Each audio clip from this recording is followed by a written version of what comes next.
For more, let's bring in former National Security Council Senior Director under President George W. Bush, Michael Allen. Michael, welcome.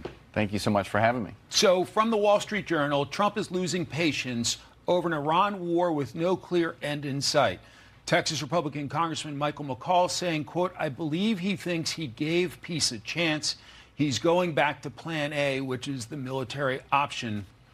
Where do things stand in this conflict, Michael? Well, it makes sense that that's the president's view. I can see that he really wants to make progress on negotiations, but the Iranians are not interested in that.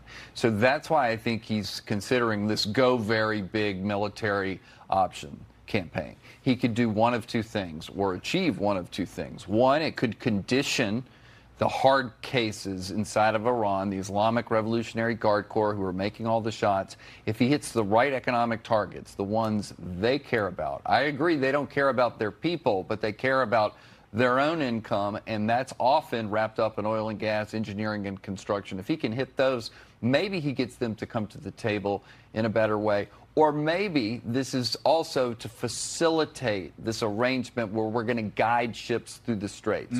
If we can finish off not just the coastal defenses that the Iranians have, but even some military outposts inland, maybe that helps that effort.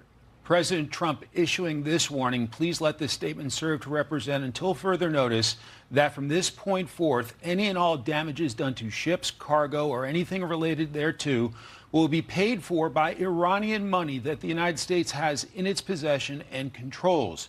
These damages may be very substantial, but nevertheless, this is the fair and equitable thing to do.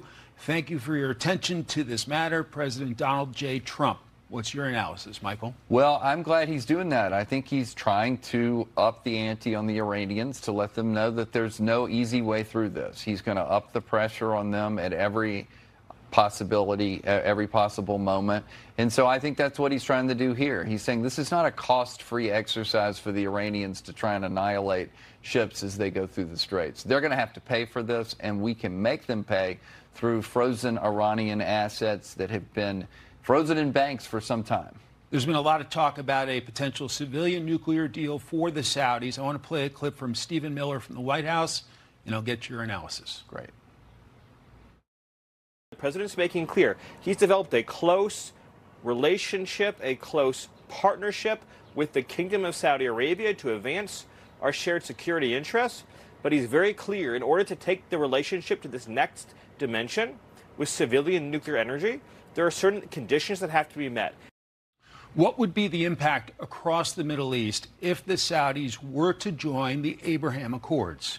It would be terrific if we could try to make them join if we offered them a civilian nuclear arrangement. Civilian is the way to talk about it. They shouldn't have access to reprocessing or enrichment equipment on their own soil, even if it's within a black box that only the Americans would control. I think that's the best outcome for the region. We can advance our relations if it's similar to the one that we already did with the United Arab Emirates. So I think that's what they're talking about.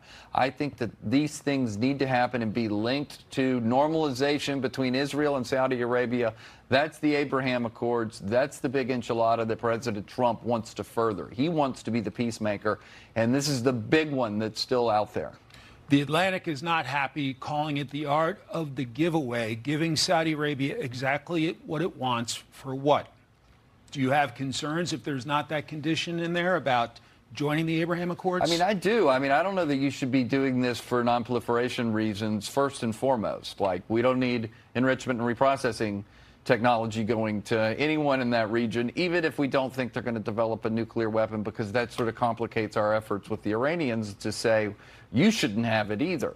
But just on speaking from the raw politics of it all, if we're going to give away something huge like this, we better be getting something for it. I also, like the president, want him to be able to get the Abraham Accords. Probably not going to happen under Netanyahu. Let's see what happens in the Israeli election to see whether a possible successor, if Netanyahu loses, could say to the Saudis what they want to hear, which is that there is a pathway to a two-state solution in Israel with the Palestinians. That's pretty unpopular post-October 7th, but that's the price that the Saudis are asking for. So let's explore it and see how far we get. 15 seconds. Do you expect the big attack on Iran soon? I do. I think he's flooding assets into the region. I kind of see it happening within the next few days. Michael Allen, always fascinating. Thanks so much. Thank you. Be sure to like and subscribe for all the Fox News latest on YouTube and catch full shows streaming now on Fox One.